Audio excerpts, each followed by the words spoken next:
हाँ तो फ्रेंड्स, अगर आप जिम कॉर्बेट या रणथंभौर में बस टाइगर की मूवमेंट देख के हो चुके हो बोर, या फिर आप कोलकाता के आसपास एक पीसफुल वीकेंड गेटवे की तलाश में हो, तो इस वीडियो के एंड तक मेरे साथ बने रहिए, क्योंकि मैं आपको ले जा रहा हूँ उड़ीसा में स्थित सिमिलीपाल टाइगर रिज़र्व की एक सुकून भरी ट्रिप पे, और दिखाने जा रहा हूँ नेचर के बीचों बीच स्थित अरण्य निवास, जो है एक hidden GeM.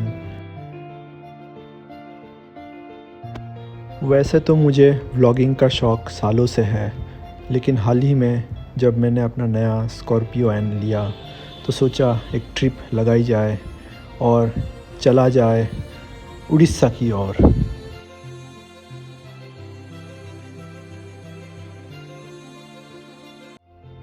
Similipal is just around 250 kilometers from Kolkata, passing via Danguni, Kolaghat, Kharagpur, and if you are starting early, you can also have breakfast in any of the famous dhabas in Kolaghat.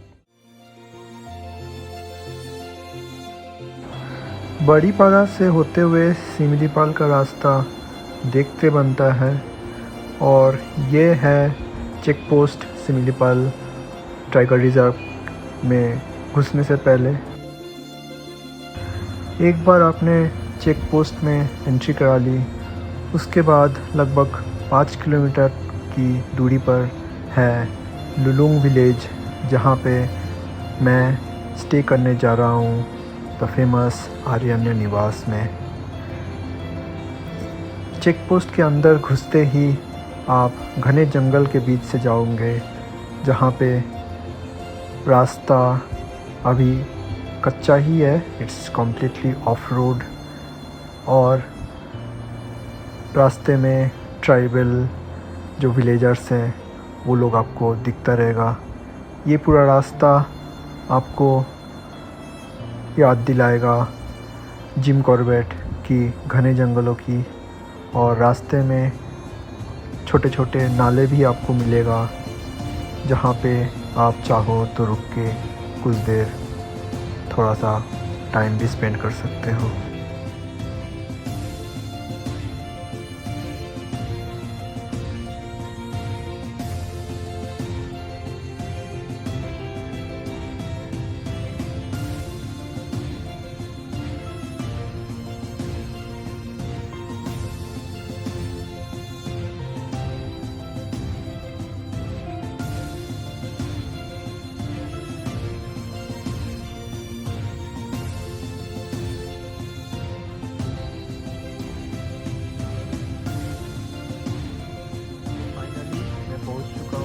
आर्यन्य निवास। आर्यन्य का मतलब होता है जंगल, so literally means place to stay in the jungle. इसके अंदर आते ही आपको एक पीसफुल और काम एटमॉस्फेयर महसूस होगा। रिसेप्शन से आपके कॉटेज तक जाने के लिए इन्होंने गोल्फ कार्ट की भी अवेलेबिलिटी प्रोवाइड की है।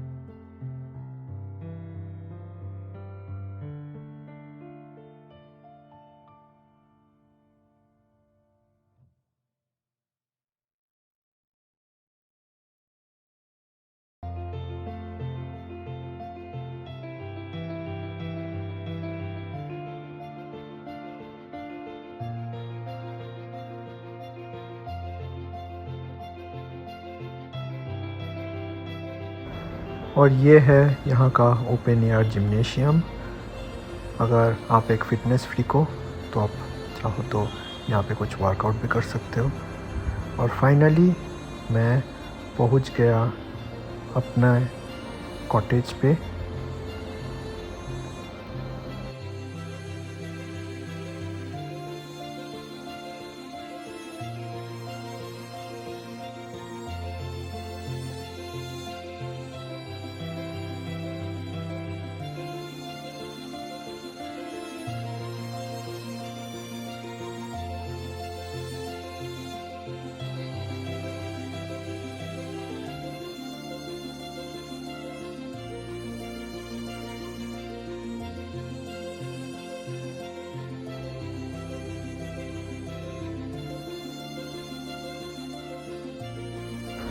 लगभग 4.5 घंटे ड्राइव करने के बाद भूख तो बड़ी लगी थी, तो फिर मैं चल पड़ा यहाँ के मल्टी कुज़िन रेस्टोरेंट की ओर, जहाँ बफ़े में वेज और नॉन वेज आइटम्स दोनों मिलता है और काफ़ी रीज़नेबल प्राइस में आपको बहुत ही स्वादिष्ट और डिलीशियस खाना ये प्रोवाइड करते हैं।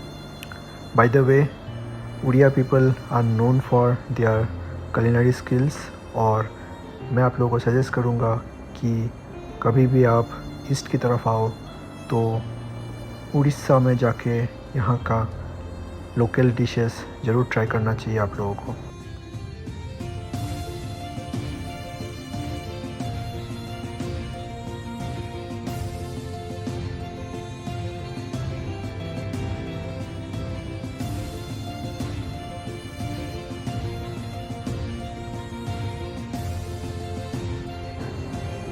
As you can see, the ambience of the restaurants is also very soothing.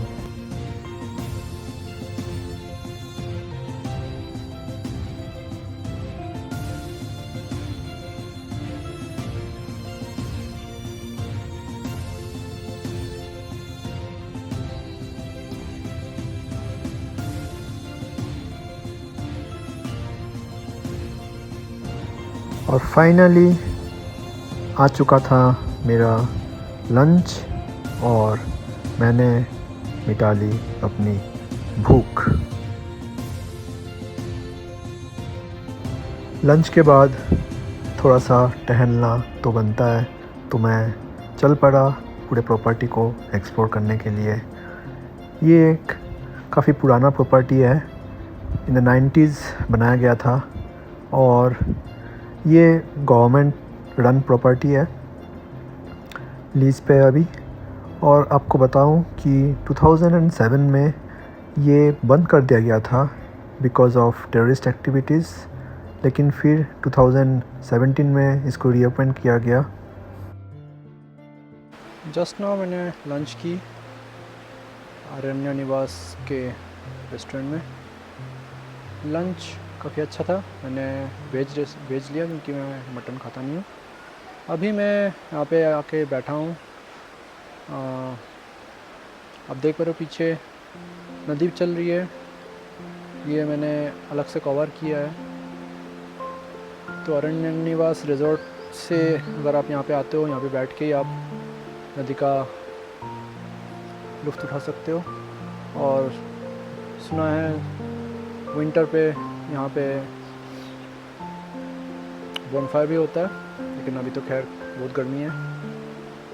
लेकिन अभी वेदर काफ़ी प्लेजेंट है क्योंकि घना जंगल है और आप देख पा रहे हो पीछे बैम्बू ट्रीज़ है और बिग ट्रीज़ हैं जिसके छाँव में मैं बैठा हूँ। मैं अभी 1 घंटे में इंडिया पाकिस्तान मैच स्टार्ट होने वाला है।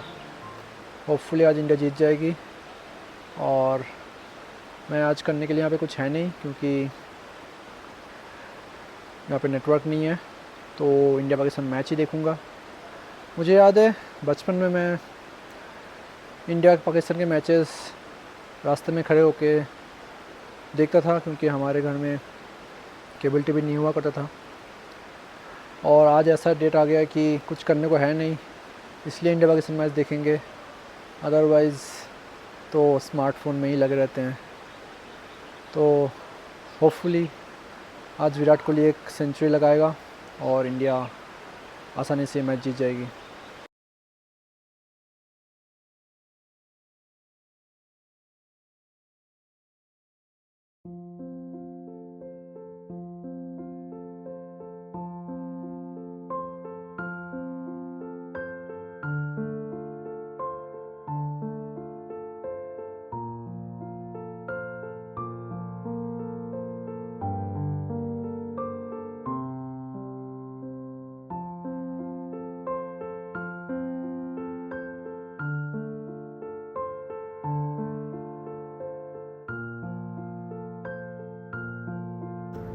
वैसे तो आर्यना निवास आने का आइडियल टाइम विंटर है, लेकिन अगर आप मेरी तरह समर या मानसून में आते हो तो यहाँ पे स्विमिंग पूल में आके आप चिल भी कर सकते हो।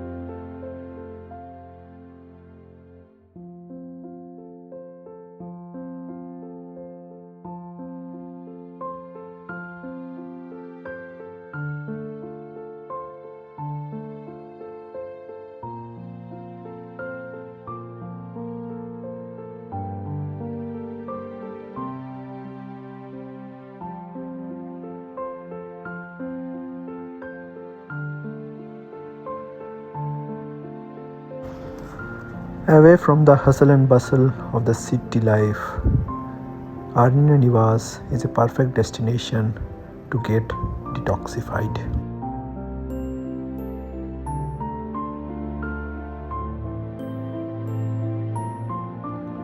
बचपन में एक बार ऐसे ही कुछ स्वांस ने मुझे अटैक किया था और मज़े की बात यह है कि इस बार भी इनमें से एक ने मुझे अटैक किया था और मुझे लिटरली भागना पड़ गया था।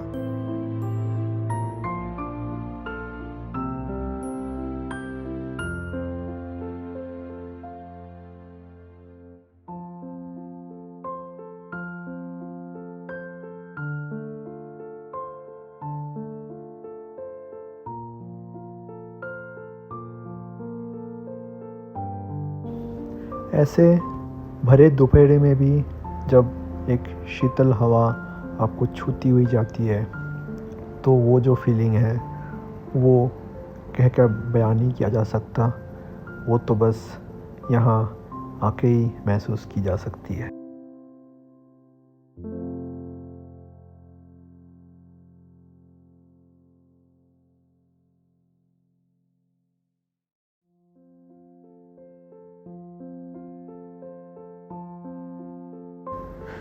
No network, no emails, no WhatsApp, no Instagram and no worries। आपको यहाँ पे आके जस्ट सुकून से रहना है।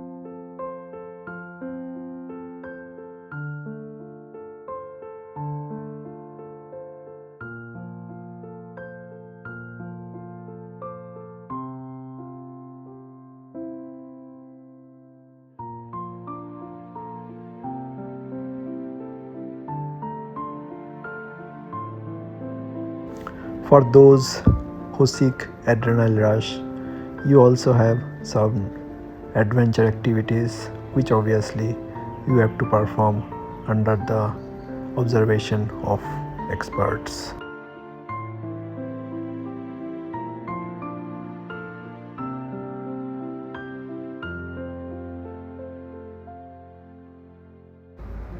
मन तो भरा था मुझे ये ट्राई करने की, पर कोई एक्सपर्ट था नहीं, अदरवाइज़ ये मैं ज़रूर ट्राई कर लेता।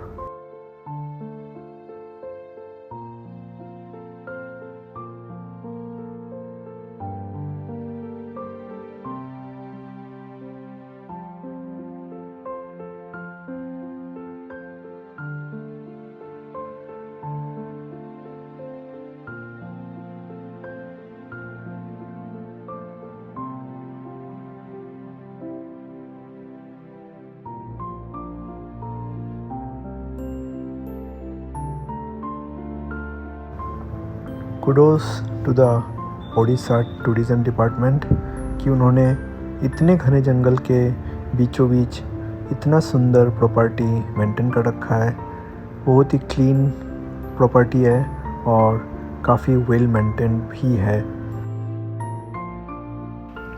फ्रेंड्स, ये मेरा पहला ब्लॉग है और बीइंग ए सोलो ट्रैवलर मुझे सब कुछ खुद करना पड़ा, इंक्लूडिंग एडिटिंग।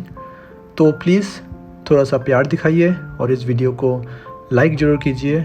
और अगर मेरा कंटेंट आप लोगों को अच्छा लगा और आप लोग चाहते हो कि मैं आगे भी इस तरह के कंटेंट बनाता रहूं, तो मुझे मोटिवेट करने के लिए मेरे चैनल को सब्सक्राइब ज़रूर कर लें।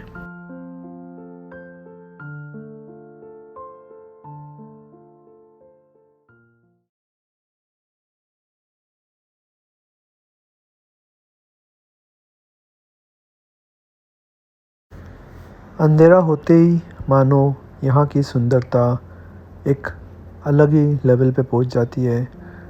The property is very well lit with very ambient lights which makes it even more attractive.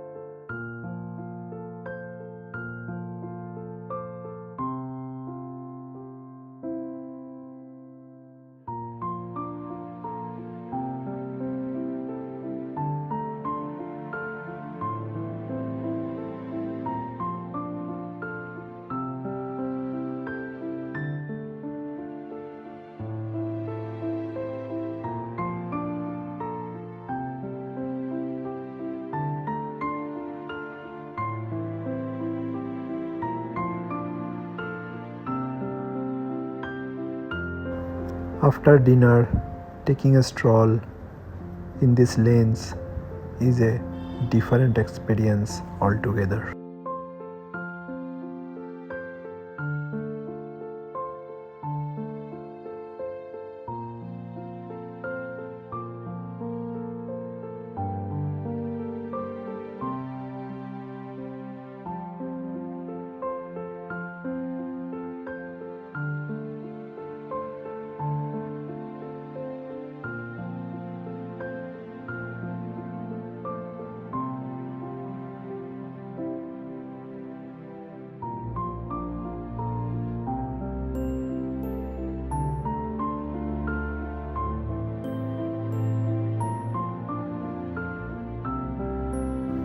पूरे पार्क में ऐसे बेंचेस लगे हैं और कुछ देर इस बेंच में रेस्ट करने के बाद I called it a day. Waking up early in the morning to view the sunrise while taking a deep breath uplifts your mood to the next level. ऐसे सुकून भरे सुबह चाय नहीं पिया तो क्या किया।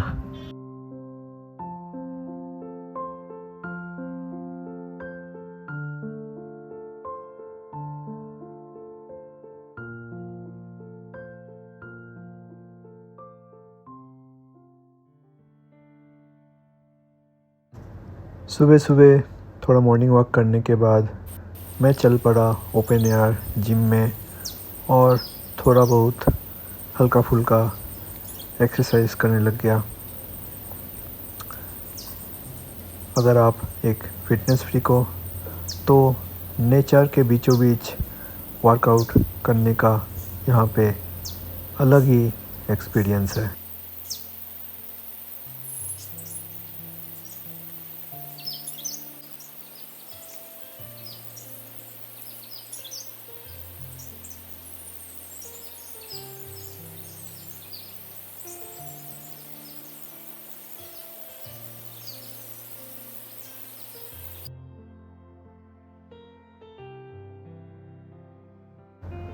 टहलते टहलते मैंने यहाँ पे एक छोटा सा मंदिर भी एक्सप्लोर किया। So for those who are a bit on the religious side, they can spend some time here as well.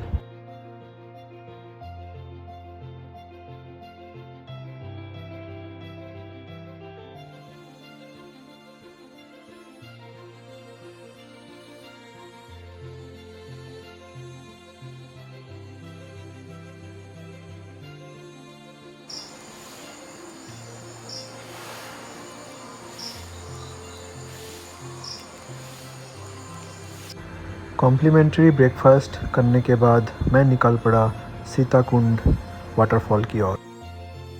आरण्य निवास से सीताकुंड वाटरफॉल जस्ट 6 किलोमीटर की दूरी पे है और रास्ते पे पला रिवर के ऊपर आपको दिखने को मिलेगा ये लोहे का ब्रिज। सीताकुंड पहुंचने के लिए लगभग 200-300 मीटर का हाइक आपको करना पड़ेगा। वैसे तो ये कोई स्टीप कर्व है नहीं, लेकिन पानी की वजह से काफ़ी स्लिपरी है पत्थर, और क्योंकि मैं स्लीपर्स पहन के आ गया था तो मेरे लिए थोड़ा सा डिफ़िकल्ट हो रहा था। तो ध्यान रखें, अगर आप कहीं भी वाटरफॉल पे जा रहे हो तो अच्छे हाइकिंग शूज़ पहन के ज़रूर आए।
और फाइनली मैं पहुंच चुका था सीताकुंड वाटरफॉल के टॉप पर।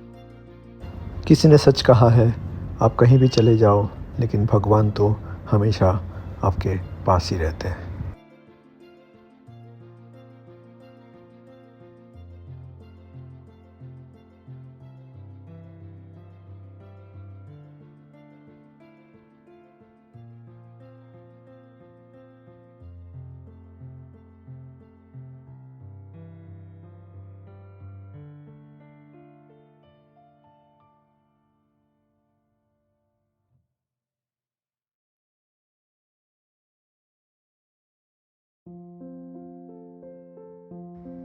इनको देख के आपको लग रहा होगा कि किसी ऑफिस टूर से आए हैं, लेकिन नहीं, ये उड़ीसा के कटक शहर से एक एक्सटेंडेड फैमिली है। तो ज़िंदगी को सही मायने में एंजॉय करने के लिए किसी एग्जॉटिक लोकेशन में जाने की ज़रूरत नहीं पड़ती। अपने कुछ करीबी लोगों के साथ ऐसे सुकून भरे माहौल में आके एक दिन स्पेंड करके देखिए।